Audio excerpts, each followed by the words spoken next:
అడుగుతున్నా. ఈ రోజు శాతగాని పరిపాలన చేస్తుంటూ యువత అడిగితే ఏంటిది మీ ప్రభుత్వమే వచ్చింది, రాహుల్ గాంధీ వచ్చి వాళ్ళ కడుపులలో తలబెట్టి అడిగింది కదా. ఈ ఒక్కసారికి అవకాశం ఇవ్వమని చెప్పి అవకాశం ఇచ్చిన తర్వాత మీరు ఏం చేస్తారు? సిగ్గులేని ప్రభుత్వము, నీకు చేత కాదు. ఈ రోజు విద్యాభ్యాసం నీ చేతుల్లో పెట్టుకుని నువ్వేం చేస్తున్నావు? నువ్వు రాజీనామా చేయి, నీ చేత కాదు. ఈ రోజు వచ్చేసి ఇట్లా పరిపాలన చేస్తున్నావు కాబట్టి యువతకు మట్టి కొట్టుకోబోతా చెప్తాను. రేవంత్ రెడ్డి ఒక్కడే చెప్తున్నా, నువ్వు రాజీనామా చేయకపోతే ఆమ్ ఆద్మీ పక్కుతాను అడుగుతున్నా. రేవంత్ రెడ్డి నువ్వు ఈ విధంగా ఆడవాళ్ళను ఖచ్చితంగా నువ్వు మట్టి కొట్టుకోబోతావు. నీ చెప్తున్నా యువత జోలికి వస్తే నేను మొన్న కూడా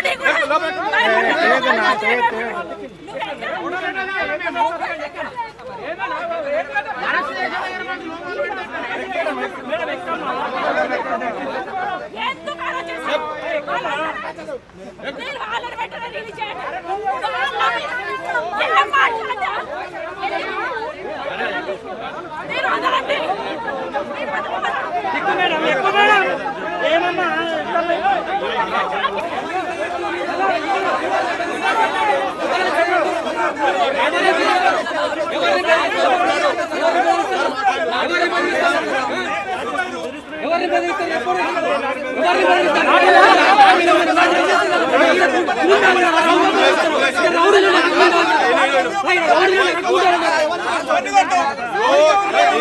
ముఖ్యమంత్రికి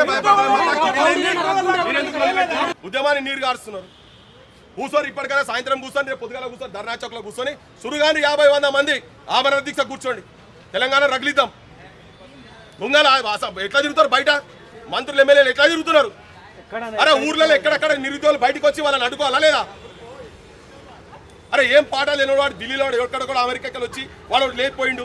మనం ఇక్కడ ఉండి పాఠాలు నేర్పిన ప్రపంచానికి ఉద్యమాల పాఠాలు నేర్పిన వాళ్ళు మీరు కూర్చొని ఊకే గిరికొచ్చి రౌండ్ టేబుల్ గిమ్ టేబుల్ ఏందే దాటిపోయింది అంత స్థాయి. అరే అరెస్టులు ఎందుకు చేస్తారు భయ్? నువ్వు ఒక కేంద్రంగా పెట్టుకో. మీ లోపల యూనిటీ లేదు కాబట్టి చేస్తున్నారు. మీ లోపల యూనిటీ లేదు. మొత్తుకొని సంవత్సరంకి వెళ్ళి మొత్తుకుంటున్నా. మీ లోపల యూనిటీ లేదు. పెట్టురు గట్టిగా పెట్టురు. ఆ పోలీసు వాళ్ళు అట్లా పట్టుకున్నాం. సార్ ఇటు గంత ధైర్యమా? తెలంగాణ బొడ్డు గడ్డ మీద వచ్చినాక చేరి ఇప్పటికైనా కూర్చున్నాం బా. ఇప్పటికే మేము అందరం ఉన్నాము. మొన్న చెప్పినాం అందరం ఉన్నాము, అందరం కూర్చున్నాము.